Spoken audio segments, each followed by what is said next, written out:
Salut les gars, bienvenue de nouveau sur la chaîne et bienvenue dans la mise à jour 1.41 de Gran Turismo 7. La méthode de gain d'argent AFK est toujours bien présente. Il a subi une légère modification depuis la dernière fois, mais il est toujours tout à fait possible de gagner de l'argent complètement AFK dans GT7. J'ai découvert cette astuce sur la chaîne de Naftante et il indique que l'astuce initiale provient de Rick Conator. C'est un post Reddit que beaucoup de gens lui ont envoyé. Alors un grand merci et tout le crédit lui revient. Passons à la méthode elle-même. La première chose que vous devez faire est d'utiliser la Honda Beat, actuellement en vente dans le concessionnaire de voitures d'occasion. Cependant, les stocks sont limités, alors assurez-vous de prendre une voiture neuve aujourd'hui pour éviter d'avoir des modifications inutiles qui pourraient affecter les points de performance. Vous avez également besoin du SRT Tomahawk X, alors assurez-vous de l'acheter si ce n'est pas déjà fait pour 1 million de crédits. Vous récupérerez tout cet argent en moins d'une heure et tout ce qui suit sera du profit. Ensuite, comme d'habitude, nous allons remplacer le moteur de la Honda Beat et une fois de plus, c'est le moteur K20 C1 Civic qui fait son apparition. Ce bon vieux moteur vous en coûtera 127 000 crédits. Installez-le dans la Honda Beat et c'est parti. En ce qui concerne les autres modifications, vous n'avez pas besoin d'ajouter un kit carrosserie large. Assurez-vous de le garder entièrement standard. Je vais vous guider à travers toutes les pièces. Et comme vous pouvez le voir, je n'ai aucun mode, aucune modification aux roues, pas de kit de carrosserie large, etc.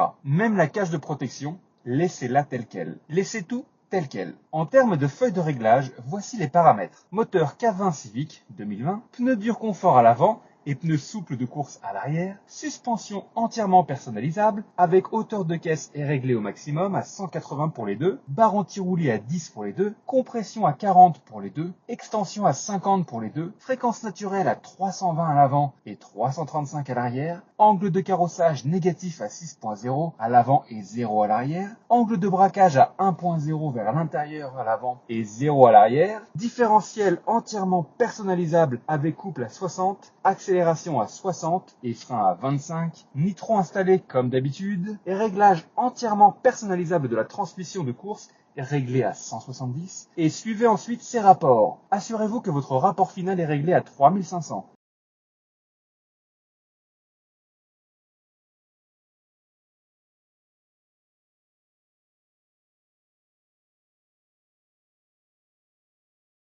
Ce sont les rapports de vitesse. Aucun lest, aucune position de lest, ECU normal, ne le changez pas. Turbochargeur haut RPM avec système anti-lag réglé sur fort, intercouleur de course, filtre à air de course, silencieux de course, collecteur d'échappement de course, laissez les freins tels quels, n'ajoutez pas de racing clutch et de volant moteur. Et en ce qui concerne les modes permanents, ce sera Power Up, Stroke Up, Polish Sport et réduction de poids. Stage 1, 2 et 3. Ne pas augmenter la rigidité. Une fois cela fait, passons au Tomahawk. Celui-ci n'a pas changé non plus. Il s'agit de maintenir les points de performance aussi élevés que possible. Une fois de plus, vous devez laisser tout à sa valeur par défaut. Sauf une seule chose qui est la transmission de course entièrement personnalisable et réglée à 500. Assurez-vous que les rapports correspondent à cela. Encore une fois, cela n'a pas changé depuis avant. En ce qui concerne l'événement lui-même, il y a quelques légères modifications pour que cela fonctionne au mieux. Allez dans la partie Amérique, descendez jusqu'au Daytona International Speedway et entrez. Passez en course personnalisée sur le tri-ovale. Je vais charger mes anciens paramètres ici. Comme vous pouvez le voir, cela nous donnera un peu plus d'argent, mais nous allons le réduire à 23 tours. C'est la meilleure façon de faire. Comme vous pouvez voir, le nombre de voitures est de 20, la grille de départ est de 20, le multiplicateur nitro doit être de 10 fois, et assurez-vous de l'avoir réglé là, en mode condition égale, et c'est à vous de décider du moment de la journée, ça n'a pas d'importance. Assurez-vous tout simplement que vos adversaires sont sélectionnés depuis le garage. Mettez-le sur ouvert, et assurez-vous évidemment que la Tomahawk prend toutes les places, sauf la dernière, qui sera la Honda Beat, et réglez la difficulté sur professionnel. Cela devrait vous donner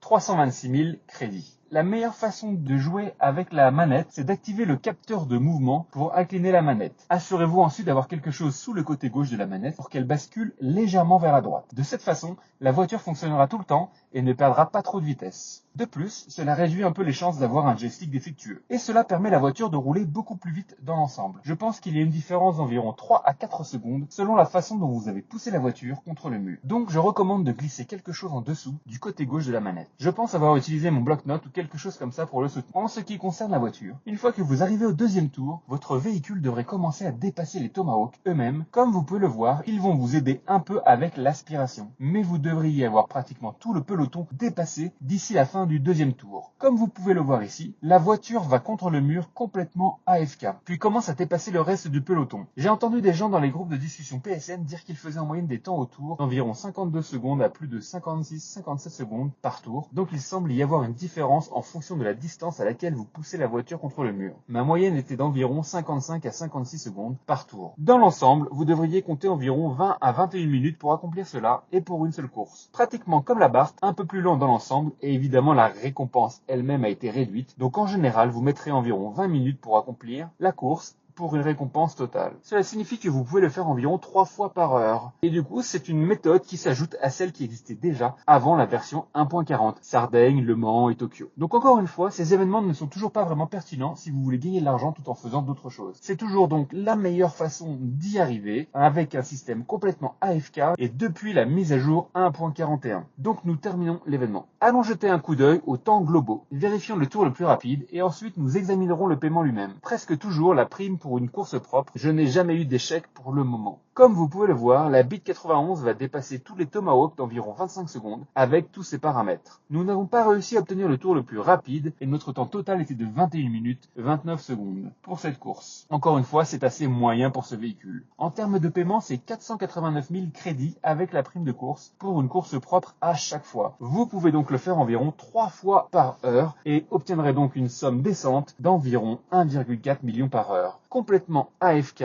et toujours après la mise à jour 1.41, ce qui le fait donner des rendements équivalents à la Sardaigne et Tokyo par exemple. Encore une fois, cela fonctionne complètement de manière AFK, vous n'avez pas besoin de toucher à votre manette pour gagner de l'argent et il va falloir utiliser la Honda Beat. Je ne pense pas que cette technique sera patchée de nouveau puisque les rendements sont à peu près équivalents à ce qui existait déjà. Donc même si l'argent a diminué, il est toujours tout à fait possible de gagner de l'argent tout en continuant à faire autre chose de votre vie si vous en avez marre de farmer à la main. Encore une fois, merci beaucoup à Nafontet, à Reconator et merci à tout le monde sur le Discord, les groupes de discussion PSN qui m'ont simplement fait prendre conscience de celui-ci. Encore une fois, je ne pense pas que cela sera patché. J'espère que cette vidéo répond à votre demande de gagner de l'argent facile. Si vous avez d'autres questions, n'hésitez pas à demander dans les commentaires. N'oublie pas non plus de t'abonner. Passe une bonne journée et ciao!